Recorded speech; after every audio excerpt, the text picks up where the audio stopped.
Euzubillahimineşşeytanirracim. Bismillahirrahmanirrahim. Evet sevgili dostlar, ikinci lem'a Hazreti Eyüp Aleyhisselam'ın münacatı ve bu münacatın hayatımızdaki yeri, daha doğrusu bu münacata olan ihtiyacımız.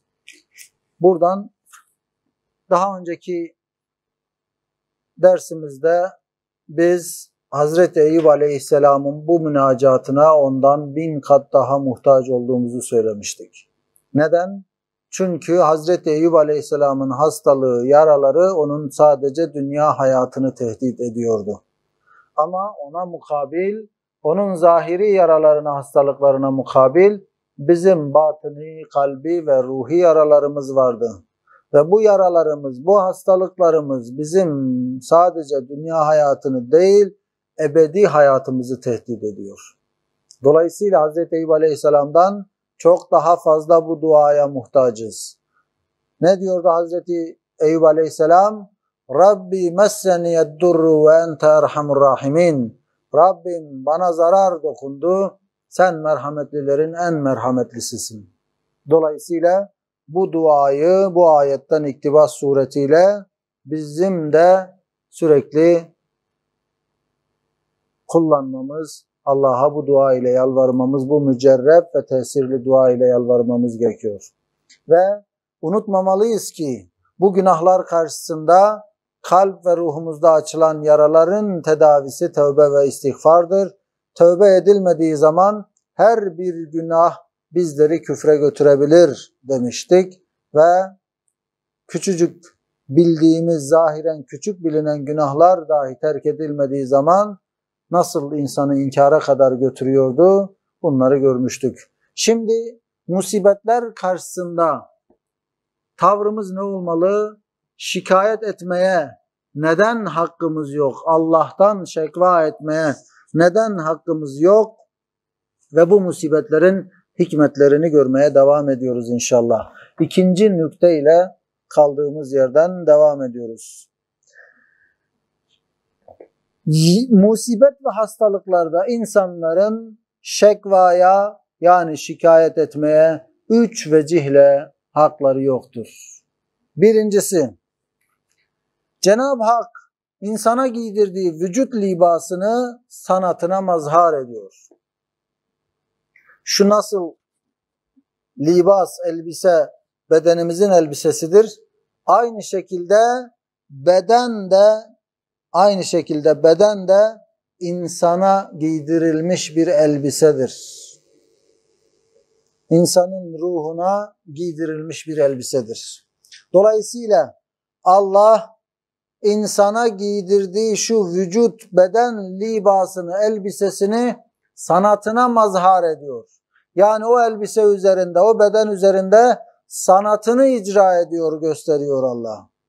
İnsanı bir model yapmış, o vücut libasını o model üstünde keser, biçer, tebdil eder, tağyir eder. Muhtelif esmasının cilvesini, tecellisini gösterir. İşte düşünün, bir sanatkar, bir terziyi düşünelim. Bir insana ücretini vererek onu kendisine model olarak ücretli tutuyor. Ücretini almış olan bu insan üzerindeki elbise ile modellik yapıyor. Ve o sanatkar sanatını, hünerini o elbiseyle gösteriyor.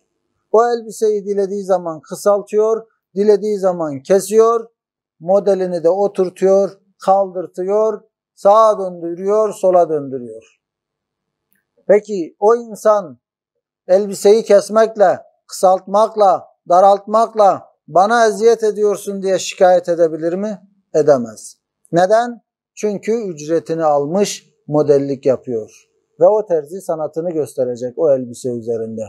Ücretini aldığı için şikayet etmeye hakkı yoktur. İşte sani hakim olan Allah, her şeyi hikmetle yapan, en büyük sanatkar olan, her şeyi sanatlı olan Allah, insanı da kendi esmasının tecellisine ayna olmak üzere adeta bir model olarak seçmiş, ücretini de peşin olarak vermiş yok iken var etmiş. Varlıktan canlılık mertebesine eriştirmiş. O canlılıktan ruh mertebesine eriştirmiş, insan etmiş, el vermiş, ayak vermiş, göz vermiş, kulak vermiş ve muhteşem bir kainata adeta bir sultan olarak misafir etmiş. Bütün kainatı onun hizmetine vermiş. Yani Allah ücretimizi peşin olarak vermiş zaten. Peki bunca ücreti bize veren Allah, bize libas olarak giydirdiği o beden üzerinde esmasını tecelli ettirmek, göstermek adına bazı sıkıntılar veriyorsa şayet şikayet etmeye hakkımız var mıdır? Asla. Evet, Sani Hakim insanı kendisine bir model olarak seçmiş, üzerinde sanatını icra ediyor. Şafi ismini nasıl gösterecek? Şafi ismi nasıl o aynada tecelli edecek? Hastalık vererek. Hastalandıracak o kulunu ki Şafi ismi tecelli etsin, Şafi ismi görünsün. Rezzak ismini nasıl gösterecek? Aç bırakacak. Açlık hissini verecek ki Rezzak-ı Kerim olanın kendisi olduğunu o aynada gösterecek, tecelli ettirecek. İşte dolayısıyla Malikul mülki yetasarrafu fi mulkihi keyfe yeşâ. Mülk sahibi mülkünde dilediği gibi tasarruf etme yetkisine sahiptir. Beden onun, ruh onun, kalp onun, el, ayak, göz, kulak, her şey onun, bütün mevcudat onun, ona ait. Biz sadece emanetçiyiz. Mülk sahibi Allah ise şayet, o zaman Malikül mülk olan Allah mülkünde dilediği gibi tasarruf eder. 2 kere 2 4 eder derecesinde kat'i bir sonuçtur bu.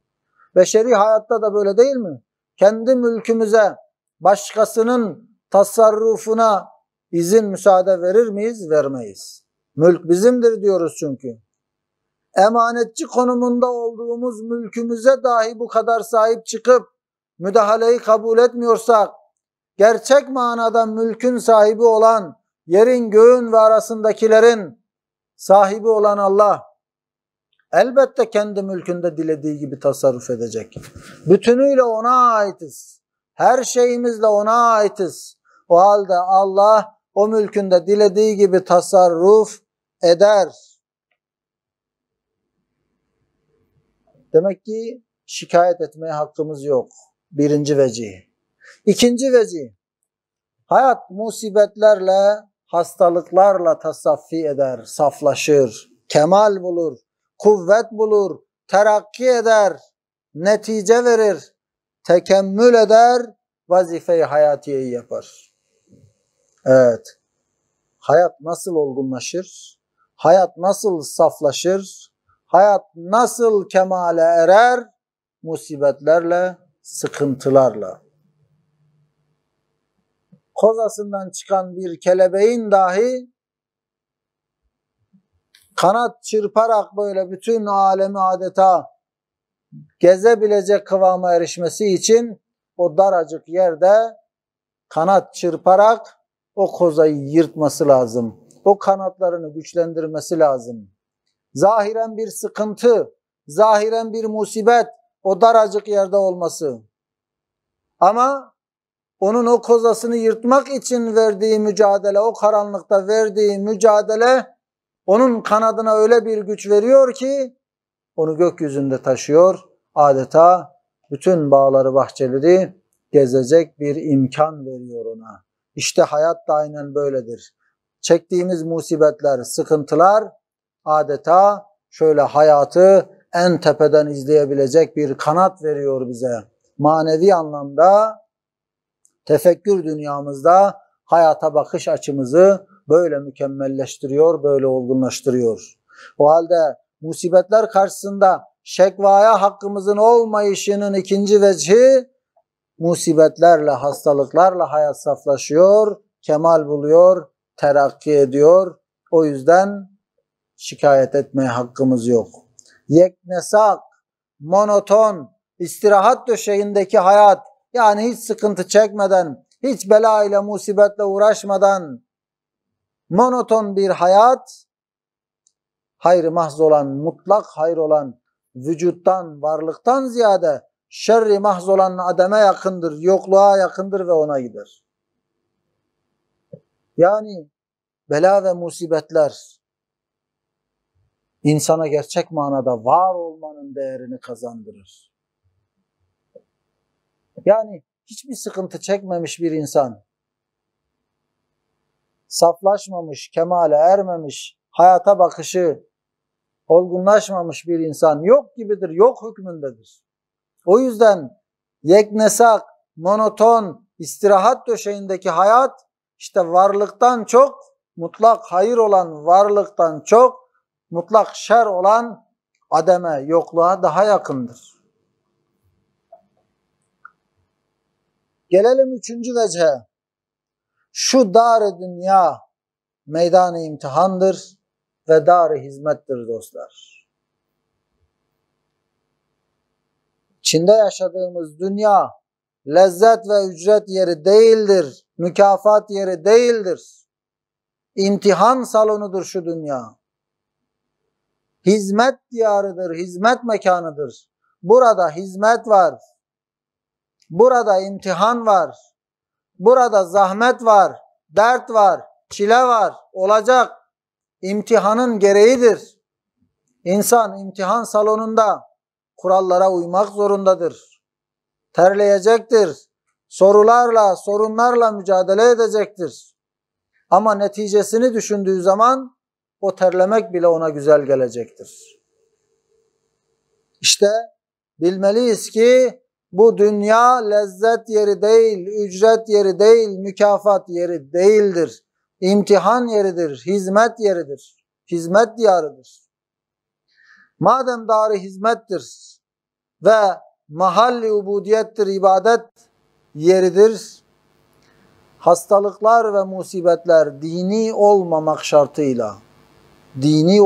şartıyla, çünkü dine karşı bir şüphe, namazdan uzaklaşmak, bunlar gerçek manada musibetler.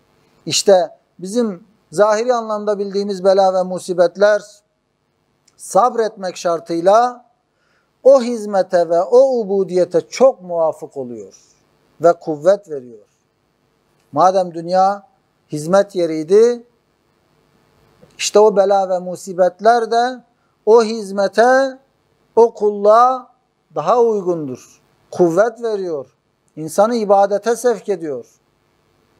Rahatta olan insanların, bolluk ve bereket içinde olan insanların ibadetten, Allah'tan uzaklaştığını genel itibariyle görüyoruz. Ama bela ve musibetler insanı ibadete, namaza, duaya daha çok sevk ediyor. Madem bu dünya imtihandır, ibadet yeridir, hizmet yeridir, o halde ona uygun düşen o bela ve musibetlerle yoğrulmuş bir dünya olmasıdır. Evet, hastalıklar ve musibetler dini olmamak ve sabretmek şartıyla o hizmete ve o ubudiyete çok muvafık oluyor ve kuvvet veriyor.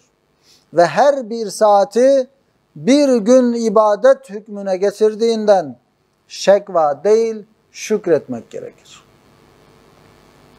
Musibet anında, musibetzede sabrederse, Allah'tan şikayet etmezse, her bir dakikası bir saat ibadet hükmüne geçer. Her bir saati bir gün ibadet hükmüne geçer.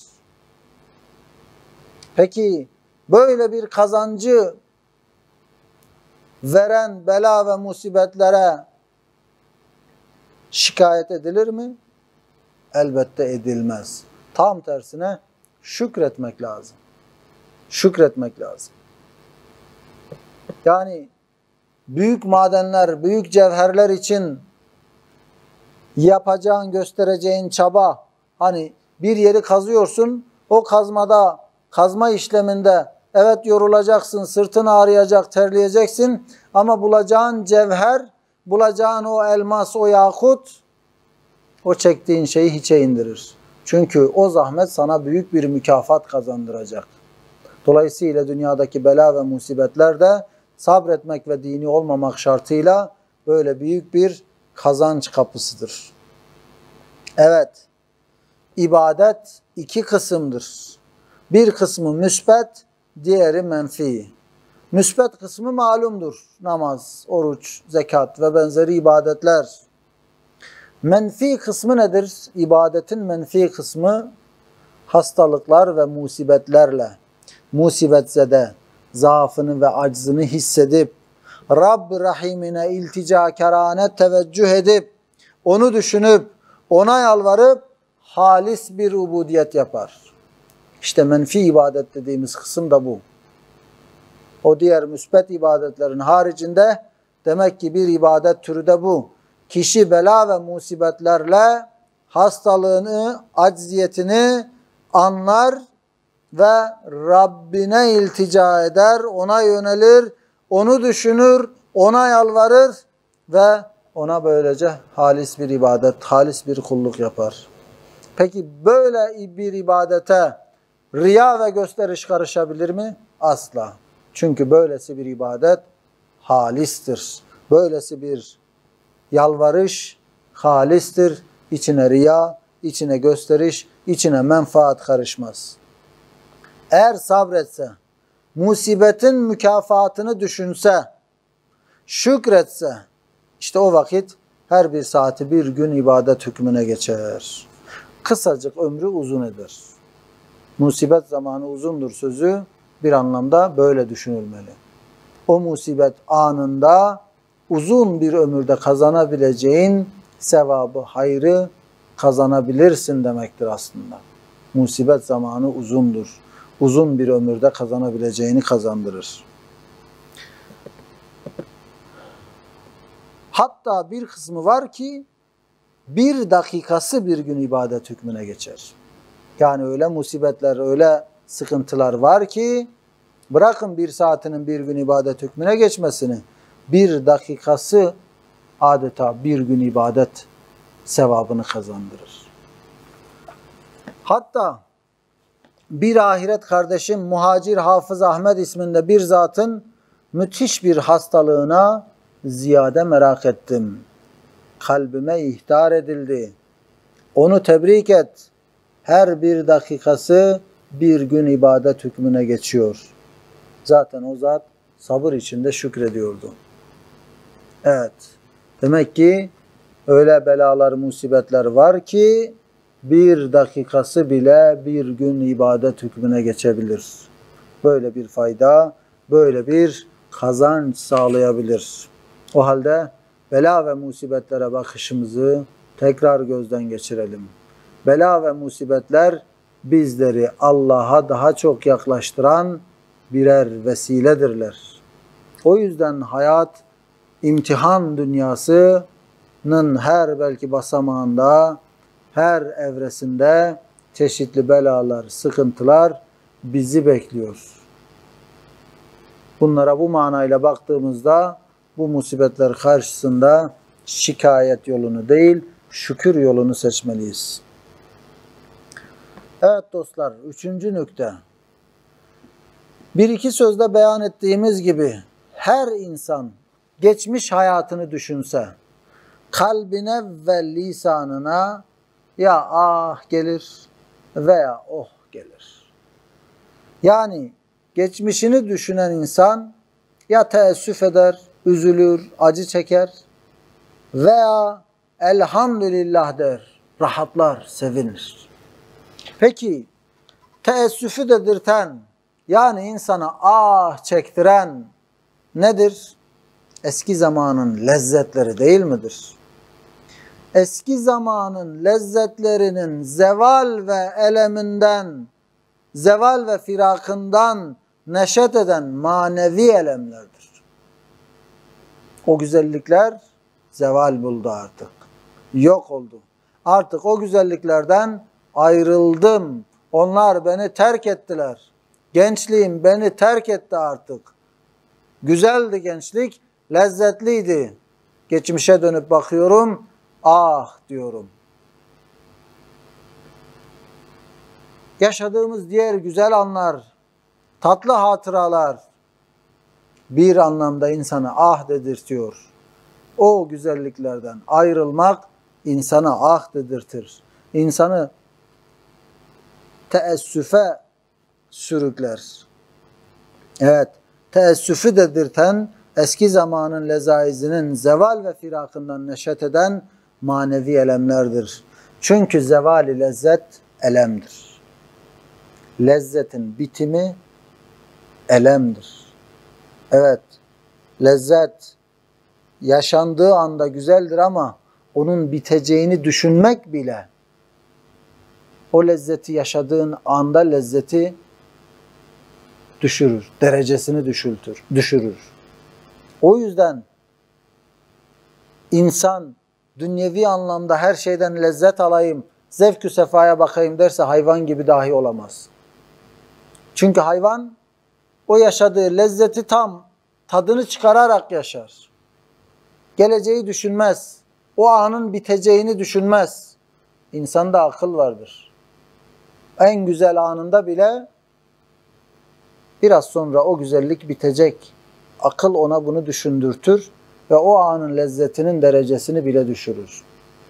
Ve bununla beraber o lezzetin bitmesi insana elem verir. Evet, çünkü zevali lezzet elemdir. Bazen muvakkat bir lezzet dahi daimi elem verir. Geçici bir lezzet ama daimi bir elem. Allah evlat veriyor ama o lezzetin içerisinde o evladın ölümünü düşünmek, o evladı yitirme ihtimali insana daimi bir azap verebilir. O güzelliği muhafaza edebilme korkusu insana daimi bir azap verebilir, sıkıntı verebilir. Evet, düşünmek o elemi deşiyor, teessüf akıtıyor. Eski hayatında geçirdiği muvakkat alamın zevalinden neşet eden manevi ve daimi lezzet ise elhamdülillah dedirtir. Peki bize oh dedirten, elhamdülillah dedirten nedir? Geçmiş zamanın elemleridir, sıkıntılarıdır, dertleridir. Oh dedirtir. Elhamdülillah dedirtir. Çünkü geçtiler, bittiler ve sabrettiğimiz için de bize büyük bir mükafat kazandırdılar. Karşılığında Allah cennet nimetleriyle mükafat verecek. O bilinç, o şuurla geçip gitmiş olan elemler insana lezzet verir. İşte bu fıtri haletle beraber musibetlerin neticesi olan sevap ve mükafatı uhreviye ve kısa ömrü musibet vasıtasıyla uzun bir ömür hükmüne geçmesini düşünse sabırdan ziyade şükreder. Evet, bu musibetlerin neticesindeki sevabı düşünse insan, uhrevi mükafatını Allah'ın ahirette vereceği mükafatı düşünse ve o kısa ömrünün o musibet sebebiyle nasıl uzun bir ömür hükmüne geçtiğini düşünse işte sabırdan ziyade şükreder. Az önce dediğimiz gibi şekva yerine şükretmek gerekir. Elhamdülillahi ala kulli halin sivel küfri ve delal demesi iktiza eder. Yani küfür ve dalalet dışında her halde Allah'a hamdolsun demesi gerekir. Hakiki manada bela ve musibetlerin yüzünü tanıyan bir mümin o bela ve musibetler ile şükre yönelir. Meşhur bir söz vardır ki musibet zamanı uzundur. Evet, musibet zamanı uzundur az önce dediğimiz gibi. Fakat örf-i nas'ta olduğu gibi öyle sıkıntılı olduğundan uzun değildir. Yani çok acı çektiğim için vakit geçmiyor, o yüzden uzundur değil aslında. Musibet zamanı uzundur sözünden esas kasıt uzun bir ömür gibi hayati neticeler verdiği içindir. İşte her bir dakikasının, her bir saatinin bir gün ibadet hükmüne geçtiği bir musibet anını düşünelim ve günlerce, belki de kimi zaman aylarca, senelerce hastalıklarla, musibetlerle uğraşan bir mümin bunun neticesini düşünse şayet, Allah'ın kendisine vereceği mükafatı düşünse, elbette şükre sevk eder bu tefekkür onu. Evet, bela ve musibetler karşısında şekva etmeye, şikayet etmeye hakkımız yoktur.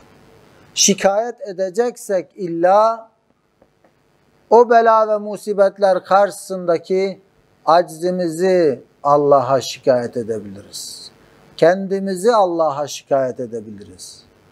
Hazreti Yakup Aleyhisselam gibi hüznümü ve kederimi Allah'a şikayet ediyorum diyebiliriz. Ama haşa Allah'tan şikayet edilmez. Velhamdülillahi Rabbil alemin ve salatu ve selamu ala seyyidina Muhammedin ve ala alihi ve sahbihi ecmain. Esselamu aleyküm ve rahmetullahi ve berekatuhu.